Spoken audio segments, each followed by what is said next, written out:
오늘 말씀은 이사야 35장 1절에서 10절 말씀입니다. 이사야 35장 1절에서 10절 말씀입니다.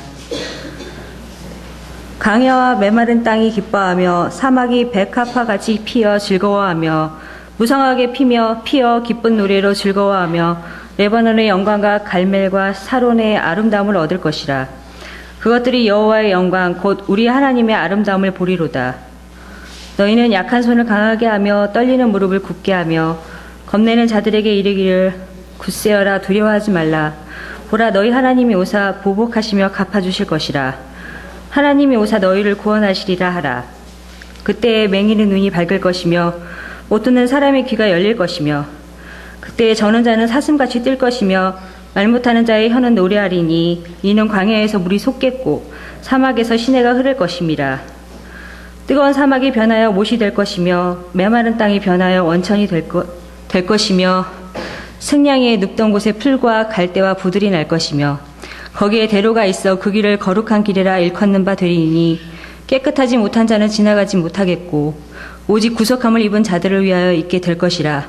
우매한 행위는 그 길로 다니지 못할 것이며 거기에는 사자가 없고 사나운 짐승이 그리로 올라가지 아니하므로 그것을 만나지 못하겠고 오직 구속함을 받은 자만 그리로 행할 것이며 여호와의 속량함을 받은 자들이 돌아오되 노래하며 시온에 이르러 그들의 머리 위에 영영한 희락을 띠고 기쁨과 즐거움을 얻으리니 슬픔과 탄식이 사라지리로다.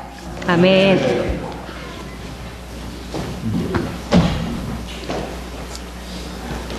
저는 이렇게 길을 가다가 아름다운 것을 보면 사진으로 찍어서 막 사랑하는 사람들에게 보내주고 싶어하는 그런 마음들이 있습니다. 근데 저만 그런 게 아니라 요즘 사람들은 다 그런 성향이 있어요. 그래서 스마트폰이 발전하잖아요. 사진을 탁 찍어서 바로 페이스북이나 또 교회 밴드나 이렇게 올려서 여러 사람들이 그 사진을 공유합니다. 근데 이 아름다운 것을 보다 보면 정말 이 세상에는 아름다운 것이 너무 많다는 것을 새롭게 재발견합니다. 겨울에 이렇게 전나무 숲이 있는데 거기에 눈이 수북이 쌓인 그런 길을 보면 정말 눈 돌아가죠. 너무너무 아름다워요. 야, 겨울이 이렇게 아름다운 거구나. 근데 그 눈이 녹으면 이제 봄에 이제 새순이 돋아납니다. 그리고 빨강색, 노란색, 하양색, 각양각색의 꽃들이 피어납니다. 그러면 또 어르신들도 집에 가만히 못 있죠. 돌아다녀야 됩니다. 너무너무 아름다우니까 꽃을 보면서 정말 아름답다. 이 세상이 너무너무 아름답다. 근데 그 꽃들이 지면 아름다움이 끝날 것 같은데 그렇지 않습니다. 이제 숲이 우거지고 녹음이 짙어지고 새들이 노래하고 그 안에 물이 철철철 흐르고 시원한 그 계곡물에 발을 담그면 얼마나 아름다운지 모릅니다. 너무너무 아름답다. 그러면 이 녹음이 끝나면 아름다움이 없어질까? 그렇지 않습니다. 이제 사냐가 이렇게 물들기 시작하면 오색 찬란한 단풍들이 하늘을 꽉 온 사냐를 덮습니다. 하늘은 높고 구름 한 점 한 점이 얼마나 아름다운지 모릅니다. 그걸 배경으로 사진으로 찍으면 기가 막혀요. 너무너무 아름다워요. 그 아름다움이 끝나면 또 눈이 오잖아요. 그러니까 자연은 정말 아름다운 것으로 꽉 찼어요. 그죠? 너무너무 아름답다. 1년 12달이 아름답다. 그래서 이 아름다운 자연을 통해서 하나님의 영광을 보는 사람이 있어요. 이것을 자연 계시다 그래요. 하나님은 이 아름다운 것을 통해서도 하나님의 영광을 드러낸다. 그 영광을 볼 줄 아는 사람들은 이 자연을 보면서도 흥얼흥얼 노래를 불러요. 우리도 부르죠. 참 아름다워라 주님의 세계는. 정말 아름다운 이 자연을 보면서 시를 쓰고 노래하고 그렇습니다. 참 아름답다. 하나님께서는 이 아름다운 것을 우리에게 보존하라는 사명을 주었습니다. 천지를 창조하신 후에 바로 그때 말씀하셨어요. 하나님이 자기 형상 곧 하나님의 형상대로 남자와 여자를 지으시고 하나님이 그들에게 복을 주시며 하나님이 그들에게 이르시되 생육하고 번성하라 땅에 충만하라 땅을 정복하라 바다의 물고기와 하늘의 새와 땅에 움직이는 모든 생물을 다스리라. 이 모든 것과 더불어서 우리는 즐거워하며 함께 살아가는 이러한 사명이 우리에게 있습니다. 그런데 천지 창조의 그 창조된 세계에서 그렇게 행복하게 살다가 사람들의 마음에 죄가 들어왔어요. 교만한 마음이 들었어요. 교만한 마음이 들어서 내 것을 챙기기 시작했어요. 내 중심으로 살다 보니까 다른 사람과 싸워야 되잖아요. 그래서 살인도 일어나고 전쟁이 일어납니다. 전쟁이 일어나면 이 자연이 파괴되기 시작합니다. 아름다운 것이 깨지기 시작합니다. 사막이 생기고 또 사람이 내가 뭐 잘 살아보려고 하다 보니까 아름답게 더불어 잘 사는 게 아니라 다른 것을 파괴하며 잘 살게 하면서 공장을 만들고 막 매연을 내뿜고 그래서 자연이 파괴됩니다. 그리고 먹다 남은 쓰레기 막 버리잖아요. 음식 쓰레기도 버리고 막 냉장고에 남아서 썩어서도 버리고 이번 설날에도 음식을 얼마나 많이 했을지 모르겠어요. 이제 남아서 버리는 일이 남았죠. 냉장고에 오래 두었다가 변해서 또 버리고 쓰레기들이 많습니다. 그래서 이 자연이 파괴됩니다. 자연이 파괴되면 자연이 분노합니다. 자연이 분노하면 자기의 분노를 누구에게 돌려주느냐? 사람에게 돌려줍니다. 오늘 오후부터 뭐가 밀려와요? 황사가 밀려와요. 미세먼지가 밀려와요. 사막화된 것에서부터 미세먼지가 밀려와서 이제 앞으로 교회 다닐 때도요, 황사 마스크 쓰고 다녀야 돼.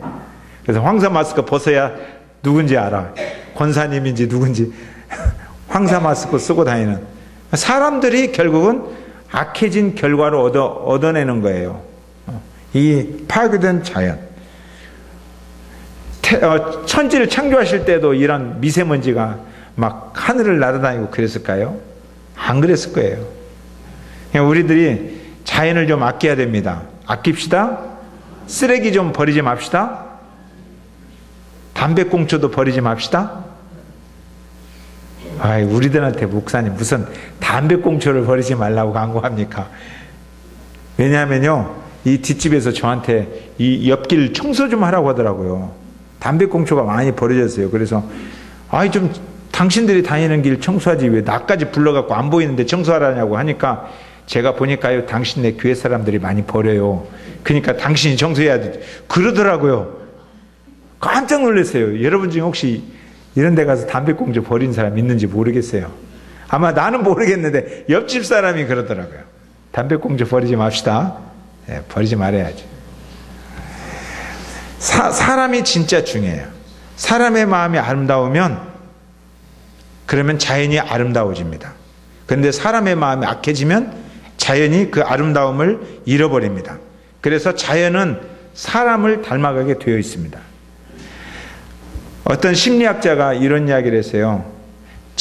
식물을 키우는 사람은 대인관계가 아주 좋은 사람이래요. 근데 동물을 키우는 사람은, 이건 내 이야기 아닙니다. 동물을 키우는 사람은 굉장히 이기적이고 자기중심적인 사람이래요. 그래서 동물은 내 말에 복종하니까, 그래서 아마 개를 사랑하고 개를 키우고 그런 분들이 이 심리학자에 의하면 좀 자기중심적인 사람.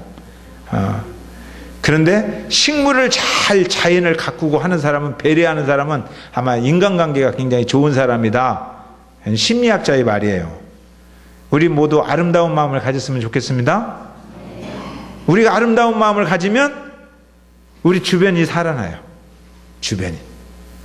어떤 시인이 아름다운 사람 이런 제목으로 글을 썼어요. 아름다운 사람. 근데 이런 사람이, 그 시인의 눈에는 이런 사람이 아름다운 사람이에요. 나보다도 남을 배려하는 그 사람 아름다워요. 길을 가다가 무거운 짐을 들어주는 그 사람 아름다워요. 우는 이에게 다가가 위로해주는 그 사람 아름다워요.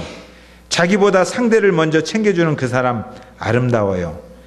해보자 할 때 따지지 않고 함께하는 그 사람 아름다워요. 안 될 일도 할 수 있다며 늘 상황을 끌어주는 사람 아름다워요. 사람이기에 먼저 배려해야 됨을 아는 그 사람 참 아름다워요. 이런 시를 썼어요. 그러니까 아름다운 사람이 있으면 주변 사람이 좋아지고 주변 여러 자연이 좋아지는 거예요. 그러니까 여러분 주변이 왜 이렇게 시끌벅적한가? 그러면 여러분이 아름답지 못한 거예요. 여러분이 아름다우면 주변은 아름답게 되어 있습니다. 다른 이를 배려할 줄 아는 사람, 아름다운 사람이에요.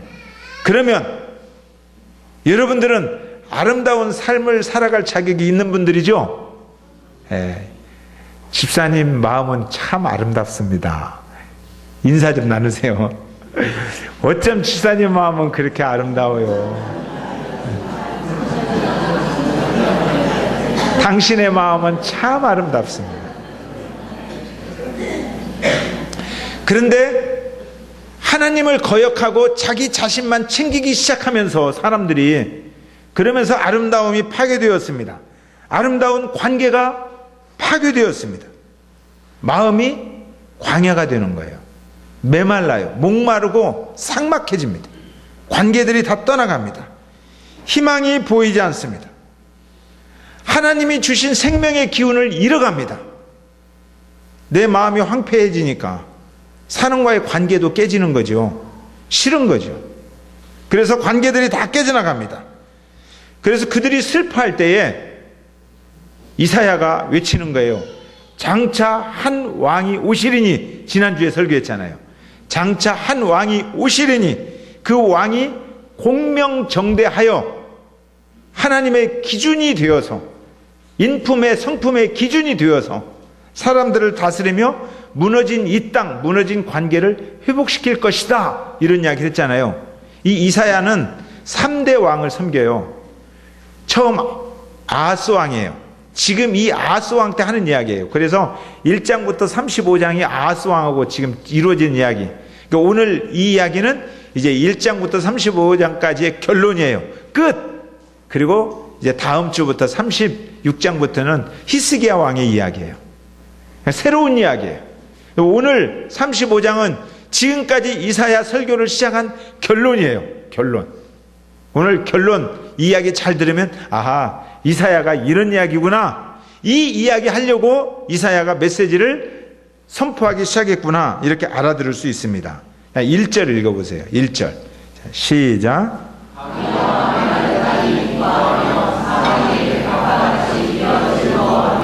광야와 메마른 땅이 기뻐하며. 말이 안 되죠. 광야와 메마른 땅이 어떻게 기뻐하겠습니까? 광야는 삭막합니다. 사막이 백합화같이 피어 즐거워하리라. 사막이 어떻게 백합화가 피겠어요? 왜 광야가 되었고 왜 사막이 되었습니까?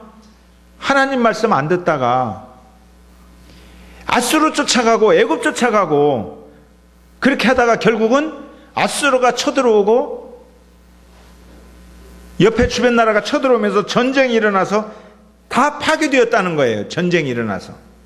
전쟁이 일어나면 아름다운 자연이 다 파괴됩니다. 자, 아름다운 자연만 파괴되는 게 아니라 우리들의 마음도 다 파괴됩니다. 사람이 잔인해집니다. 싸우게 됩니다. 욕심이 생깁니다. 공격하게 됩니다. 전쟁이 일어나면 힘들어요.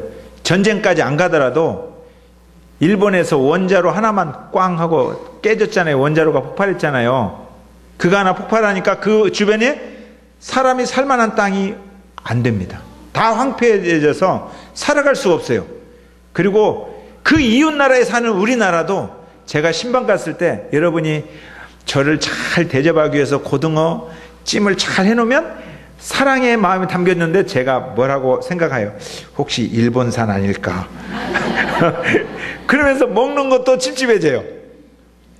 고등어 그 살이 좋아가지고 그걸 제가 듬뿍 떠서 권사님 잡수세요. 그러면 권사님이 우리 목사님 나를 너무나 사랑하는구나, 그렇게 먹는 게 아니라 혹시 이거 일본산인데 나 빨리 먹고 죽으라고 하는 거 아니야, 이렇게 생각할 수도 있는 거예요. 관계가 깨지는 거예요. 아름다운 자연이 파괴되면 사람의 관계도 깨지게 됩니다.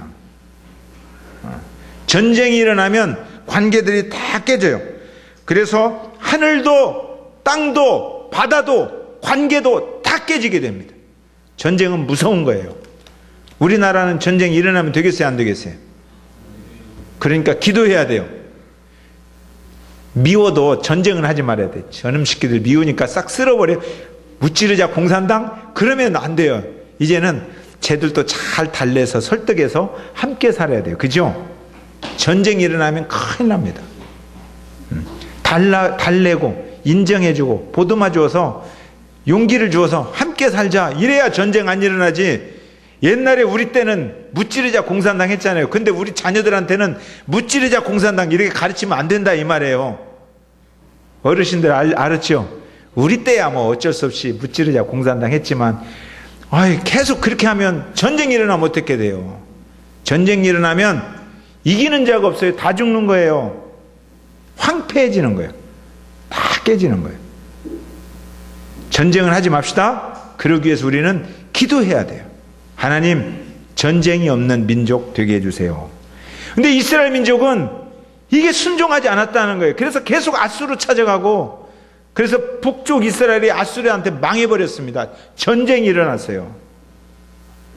그리고 그 아수르가 이제 남쪽 다음 주에 나옵니다. 히스기야가 통치할 때 여기 아래까지 쳐들어오는 거예요. 그래서 다 파괴하는 거예요. 전쟁이 일어나서 망하게 되었습니다.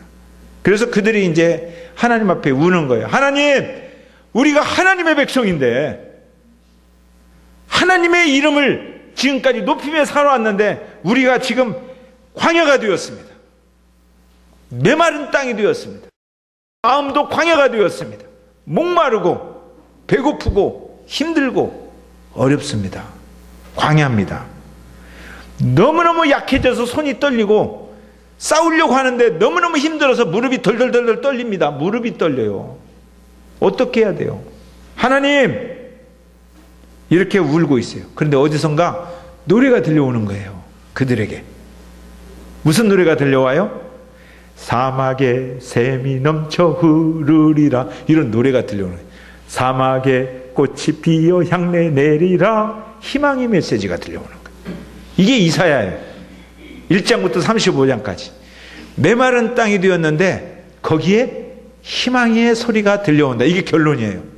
희망의 소리.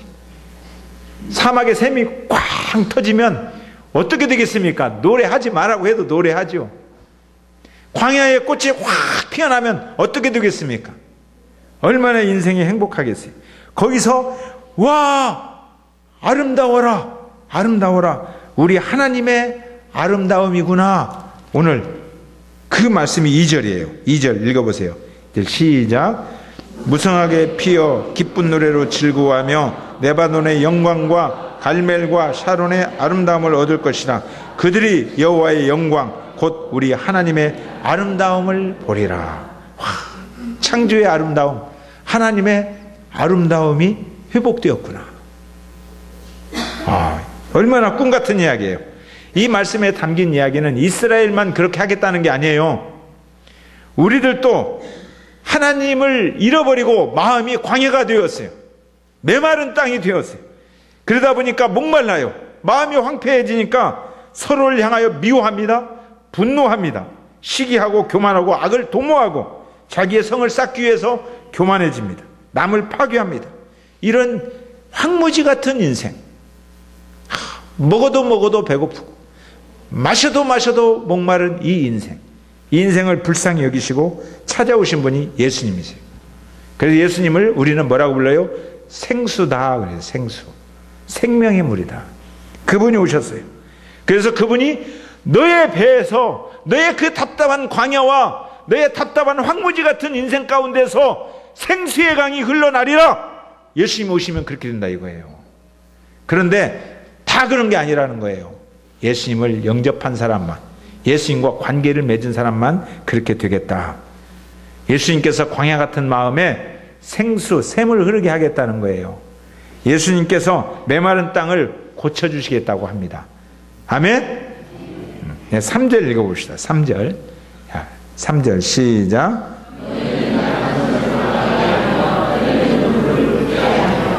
약한 손이, 왜 약한 손이 되었어요?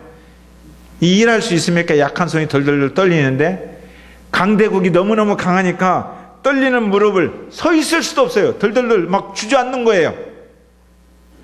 그래서 너무너무 겁이 나요. 두려움. 나는 두렵다. 내 인생이 두렵다. 그 이스라엘에게 4절 시작. 겁내는 자들에게 이르기를 굳세어라, 두려워하지 말라. 보라 너희 하나님이 오사 보복하시며 갚아주실 것이라. 하나님이 오사 너희를 구하시리라 하라. 약한 손을 강하게 해주시는 분이 하나님이시다는 거예요. 떨리는 무릎을 굳게 설 수 있도록 도와주는 분이 하나님이십니다. 하나님이 그렇게 하시겠다는 거예요. 이런 변화가 예수 믿는 재미다 이 말이에요. 예수 믿으면요 그런 일들이 일어나는 거예요. 겁을 내지 맙시다. 두려움이 뭐예요? 두려움이 믿음의 적이에요. 믿음이 있다가도 두려움이 밀려오면 믿음이 없어져 버리는 거예요. 여러분들 인생이 두렵습니까? 혹시 남편이 두렵습니까? 아내가 두렵습니까? 그러면 믿음이 사라져요. 사랑이 떠나가니까 없어지는 거예요. 아이들도 부모가 두려우면 믿음이 없어져요. 두려움. 어느 날 밤에 이렇게 바닷가에서 걸어오시는 분이 있었어요. 귀신이 걸어오는 거예요. 얼마나 두려웠겠어요. 귀신이다! 달달달달 떨고 있는데 그 중에 한 사람이 귀신 아니야. 주님이셔. 주님을 딱 보는 순간 두려움이 사라졌어요. 그러니까 베드로가 얼마나 두려움이 사라졌는지 나도 물 위에 한번 걸어봤으면 좋겠습니다. 그랬어요. 두려움이 사라지면 겁없는 이야기를 하게 되는 거예요. 베드로한테 그래 해봐라. 그러니까 딱 걸어가서 막 걸어간 거예요. 두려움이 없으면 어떤 일을 해내는 거예요. 근데 갑자기 불어오는 광풍과 파도를 보고 무섭다 그랬어요. 무서운 순간 어떻게 됐어요? 퐁당 빠지면서 살려주세요 주님. 그러니까 두려운 사람은 무슨 기도를 하요? 살려주세요 주님 그래요. 그러나 믿음 있는 사람은 주님이 함께 하셔서 감사합니다 이런 기도를 해요. 여러분들은 어떤 기도 하시기를 원하십니까? 함께 하셔서 감사합니다 그런 기도하는 여러분 되었으면 좋겠습니다. 살려주세요 주님. 이것이 믿음을 떨어뜨리게 하는 거라는 거예요. 근데 이 두려움을 내쫓는 분이 주님이십니다. 주님은 우리에게 사랑을 주어서 사랑이 두려움을 내쫓아요. 저기 불이 막 났어요. 근데 그 중에 그 불 가운데 아들이 있어요. 거기에 내 자녀가 있어요. 그러면 좀 죄송합니다. 보은이가 어려운 불 가운데 있어요. 정혜선 자매 어떻게 하겠어요? 보은이 있어요. 대답 잘해야 돼. 뛰어들어가는 거예요. 옆에서 붙잡는데 뛰어들어가는 거예요. 두려움이 없다. 왜요? 사랑이 두려움을 이기게 한다 이 말이에요. 사랑이 없으면 두렵습니다. 근데 사랑이 있으면 두려움을 이겨내는 거예요. 주님 사랑하세요? 주님을 사랑하는 마음이 적어지면 인생이 두렵습니다. 주님의 일에 헌신하기도 두려워요. 사랑하는 마음이 있으면 불 속이라도 뛰어가는데 사랑하는 마음이 적어졌다. 불가에 못 가는 거예요. 그러니까 그 사드락과 메삭과 아벳노고가 불 속에 들어갈 수 있는 그 두려움을 이길 수 있는 용기는 어디에 있었느냐? 주님을 그만큼 사랑했다는 거예요. 주님을 사랑하면 어디라도 가요. 근데 주님을 사랑하는 마음이 적어졌다. 가다가 죽으면 어떻게 하지? 안 가는 거예요. 여러분들 주님 사랑하시죠? 내 마음이 광야 같았어요. 사랑하는 마음이 없어서 황무지같이 되었어요. 그런데 주님이 찾아오셔서 말씀하시는 거예요. 두려워하지 말아라. 굳세어라. 주님이 함께 하시니. 주님이 함께 하시니. 더 이상 두려워하지 말라. 우리는 이제 두려움이 있는 분이 손들어 보세요. 난 좀 두려워요. 인생이 두려워요. 앞으로 두려움 없어요? 여러분들 설교 안 들어도 되겠다. 여러분들은 두려움 없는 사람 오늘 설교 들을 필요 없어요. 돈 없는 것이 좀 두렵습니까? 돈 없는데 너 왜 어떻게 살지? 우리 자녀들을 내놓고 살기가 좀 두렵습니까? 그러면 거울을 보고 자기 자신한테 이야기하는 거예요. 외쳐야 돼요. 이사야 말. 너 마음이 메마르냐? 두려워하지 말아라. 주님이 함께 하신다. 너의 인생과 나의 인생과 주님이 함께 하신다. 주님이 나를 사랑하신다. 굳세어라. 두려워하지 말라. 자기 자신한테 그런 메시지를 선포해야 될 줄로 믿습니다. 아멘. 근데도 기가 좀 죽은 것 같아요. 옆 사람에게 집사님 기죽지 맙시다. 주님이 사랑하십니다. 주님이 함께 하십니다. 자, 기죽지 맙시다. 기죽지 맙시다. 5절. 자, 5절 시작.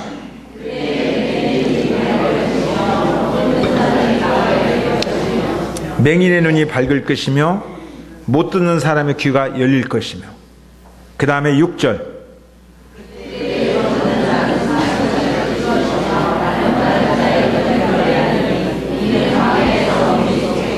사막에서 시내가 흐를 것이며 저는 자는 사슴같이 뛸 것이며 말 못하는 자의 혀는 노래하리니. 이 이야기 어디서 좀 들어봤어요? 신약에서 침례 요한에게 들려준 예수님의 말씀이에요. 침례 요한이 감옥에 갇혔어요. 근데 예수님이 보니까 노마를 확 뒤집어 엎어야 되는데 뒤집어 엎지 않고 계시는 거예요. 오히려 바리새인을 뒤집고 엎고 계시는 거예요. 그래서 침례 요한이 제자를 예수님께 보냈습니다. 정말 메시아 맞지요? 분명히 메시아지요?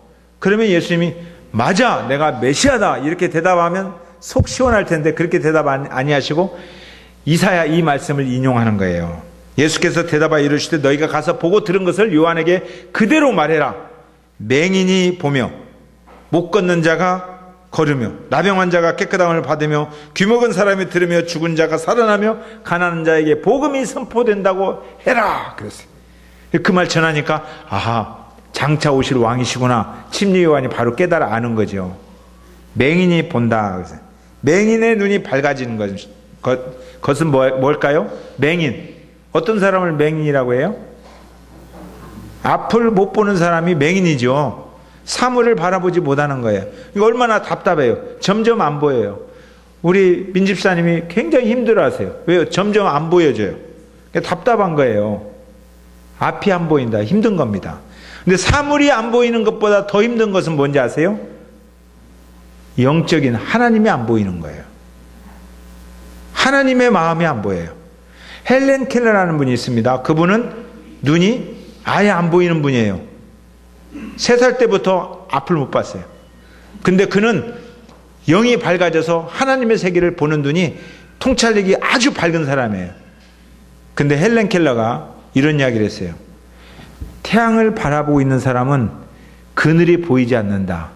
그러나 그늘이 보이는 사람은 태양을 등지고 있는 사람이다. 이런 이야기 했어요. 그게 무슨 말일까요? 내 인생을 살펴보니까 내 인생이 그늘이 많아. 왜 이렇게 내 인생은 그늘이 많고 내 인생은 꼬불꼬불하고 내 인생은 이렇게 험악하고 내 인생은 이렇게 망할 인생이고 내 인생은 이렇게 답답하고 내 인생은 이렇게 목마르고 계속 살아온 내 인생이 보여. 그러면 그 사람은 지금 뭘 보고 있다고요? 자기 인생을 그늘을 바라보느라고 태양을 등지고 있는 사람이다. 내 인생에 빛이신 예수님이 찾아왔어요. 태양을 바라보면 안 보여요. 그죠? 이제 그거 그만 바라봐야 되죠. 지금도 날마다 내 인생을 바라보면서 걸어온 내 인생 발자취를 바라보면서 내 인생은 이렇게 슬펐고 내 인생은 이렇게 상처가 많았고 내 인생은 이렇게 아팠고 내 인생은 이렇게 목말랐고 내 인생은 이렇게 불쌍하고 이렇게 사는 인생에게 똑똑똑 찾아오시면서 빛으로 오신 주님이 그거 그만 보고 뒤 돌아서서 나를 보라. 이게 예수 믿는 거예요. 아멘? 그러니까 더 이상 그늘 보지 말아야 되죠. 눈이 밝아졌다는 거예요. 어두운 것을 보는 눈이 밝아져서 주님을 보게 되었다. 이 영적인 통찰력이에요. 과거에 사로잡혀서 고민 그만 때립시다. 그냥 오늘도 고민하면 내 인생 황무지다. 예. 꽃이 피게 하실 주님을 바라봅시다. 아멘. 또 보니까 못 듣는 사람의 귀가 열릴 것이며, 못 듣는 사람이 있어요. 누가 못 듣죠? 귀가 막힌 사람이 못 들어요. 근데 귀가 뚫려 있어도 다른 데 정신 팔고 있으면 못 들어요. 그죠? 졸고 있어도 못 들어요. 예배 시간에도 다음 주에 뭐 합니다 해도 못 듣는 사람 많아요. 다 못 들어요. 왜? 다른 데 정신판이라고. 그래서 예수님께서 뭐라고 했어요? 들을 귀 있는 자는 들을지어다. 귀가 있어야 듣지요. 귀가. 근데 들을 귀가 없는 사람들이 많다. 왜? 스스로 똑똑하다고 생각하는 사람은 못 들어요. 그래서 다른 사람을 못 들으니까 경청을 못하고 소통이 안 되는 거예요. 자기 말만 하는 거예요. 소통이 없다. 불통이다 그러잖아요. 못 들어요. 귀는 있는데 들리지 않는 거예요. 왜? 자기가 너무너무 똑똑하다고 생각하니까. 이 교만한 들을 수 있는 빈 공간이 없다. 내게 여백이 있어야 되는데 여백이 없다는 거예요. 여백이. 예수님을 만나면 못 듣는 사람이 듣게 됩니다. 아멘? 들리는 거예요. 하나님 말씀이 들리고 하늘의 세계가 들리고 다른 사람의 이야기가 들리고 목사님들의 이야기도 들리고 지체들의 이야기도 들리고 아픈 사람의 이야기가 들리는 거예요. 남편의 이야기가 들려오기 시작하는 거예요. 아내의 신음소리가 들려오는 거예요. 자녀들의 고통의 소리가 들려오는 거예요. 실제로 자녀들의 이야기를 못 듣는 사람이 많습니다. 그래서 자녀가 아파하는데 못 들으니까 가르쳐만 주는 거예요. 가르쳐 주려고. 그래요. 자녀는 더 힘들죠. 들어야 되는데. 주님께서 아픔의 소리를 듣게 하는 귀를 열어줄 줄로 믿습니다. 주님은 그런 분이에요. 우린 들어야 됩니다. 저는 자가 사슴같이 뛸 것이며. 왜 절어요? 병이 있으니까 절죠. 힘이 약하니까 절죠. 짐이 너무 무거워서 절어요. 무거운 짐을 지고 있으면 걸어갈 수가 없어요. 베드로가 걷지 못하는 사람을 보고 나서 뭐라고 그랬어요? 그것 돈으로 금으로 걷는 것이 아니다. 은과 금은 내게 없거니와 내게 있는 것으로 내게 주노니 곧 나사렛 그리스도 예수 그리스도의 이름으로 일어나 걸으라. 그랬더니 그는 걸었네, 뛰었네, 찬양했네 그랬잖아요. 그는 걸었어요. 뛰었어요. 찬양했어요. 예전에는 못 걸을 때는 성전에 들어가지 못하고 변두리에서 빙빙 도는 인생을 살았다. 그죠? 변두리 인생이었다. 그런데 그가 걷게 되니까 중심으로 들어가서 걸으며 뛰면서 찬양했다. 변두리에 살지 맙시다. 변두리에서 빙빙 도는 사람은 아직 못 걷는 사람이에요. 근데 어느 분이 그런 고백을 해요. 내게 짊어진 짐이 너무너무 무거워요. 인생의 짐이 너무너무 무거워요. 내가 짊어진 짐. 사실은 인생의 짐이 무거운 사람이 아니라 주님께 그 짐을 내려놓을 용기가 없는 사람입니다. 그래서 자기가 지고 있는 거예요. 시내버스를 타고 가면 머리에 있는 짐을 시내버스에 내려놓아야 되죠. 근데 시내버스 타고 가면서도 아이고 이 버스 기사 양반한테 미안하니까 짐은 내가 머리에 하면 되겠어요? 안 되겠어요? 안 되잖아요. 내려놓아야 되죠. 주님께서 수고하고 무거운 짐진 자들아 다 내게로 오라 맡기라고 했는데 짐을 맡길 용기가 없는 거예요. 그러니까 내가 짊어지고 있는 거예요. 맡기면 불안할 것 같아요. 그 짐이. 그래서 용기가 없습니다. 근데 맡기시기 바랍니다. 아멘. 무거운 짐이 있는 게 아니에요. 모든 사람은 무거운 짐이 있는 게 아니라 무거운 짐을 맡길 용기가 없는 거예요. 그런데 그 용기를 내면 우리는 노래할 수 있어요. 우리 노래에도 불렀잖아요. 일어나 걸어라 내가 새 힘을 주리니 일어나 너 걸어라. 어떻게 해요? 누가 새 힘을 줘요? 주님이 새 힘을 준다고 그랬잖아요. 이것은 그냥 노래가 아니라 주님의 말씀이에요. 일어나 너 걸어라. 아멘? 아멘. 또 하나는 말 못하는 자의 혀는 노래하리라. 왜 말 못하는지 아세요? 혀가 굳어서도 말 못하지만 자신감이 없어도 버벅거립니다. 다른 사물이 너무 크게 보이는 거예요. 그러면 평소에 말하다가도 큰 어른 앞에 가면 덜덜덜 버벅거려요. 자신감이 없으니까 버벅거린다.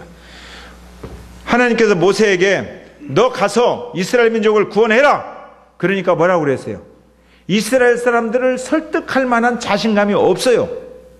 그러니까 나는 말 못합니다 그랬어요. 말 안 하는 거예요. 영어도요. 영어도 이 영어 못하는 사람 앞에 있으면 영어 단어 몇 개만 알아도 막 말을 잘해요. 근데 영어 잘하는 사람 옆에 있으면 굿모닝도 못해요. 한국 사람이 미국 사람 딱 만나면 굿모닝 그 말 못해요. 이게 발음이 틀릴까 봐. 너무 잘하는 사람 앞에서 자신감을 딱 잃어버리면 아는 것도 못한다 이거예요. 버벅거린다. 말 못한다. 그런데 모세가 홍해가 쫙 갈라지는 하나님의 능력을 경험했어요. 그랬더니 말 못하는 혀가 저절로 돌아가는 거예요. 너무너무 놀라운 걸 경험하니까 노래하는 거예요. 200만 명이 덩실덩실 춤을 추면서 막 노래하는 거예요. 말 못하는 사람들이 말하게 되는 거예요. 혀가 풀려서 여호와는 나의 힘이시오. 여호와는 나의 노래시오. 나의라는 말은 뭐예요? 나와 뗄래야 뗄 수가 없는 그런 사랑의 관계, 본드로 딱 붙여버린 그냥 나의 하나님, 나의 용사, 나의 노래, 이런 관계가 되는 거예요. 이걸 노래하게 되는 거예요. 우리 혀가 좀 풀렸으면 좋겠습니다. 아멘. 광야에서 물이 솟는데 이 사막에 막 물이 흘러 넘치는데 우리가 좀 노래해야 되죠. 입이 풀려 딱 다물어 있으면 어떻게 되겠습니까?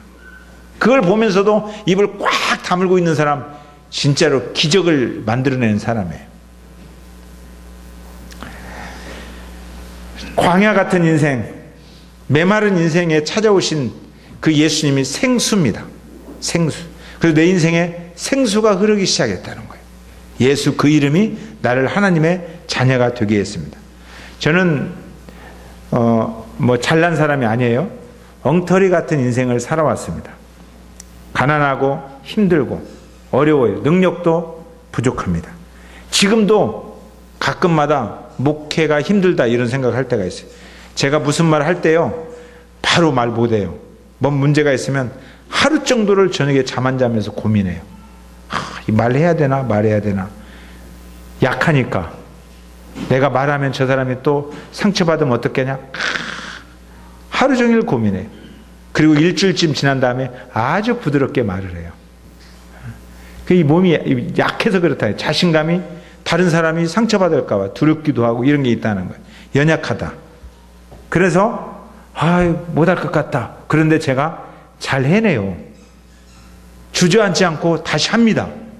용기를 갖는 이유는 딱 하나요. 내 안에 누가 계세요?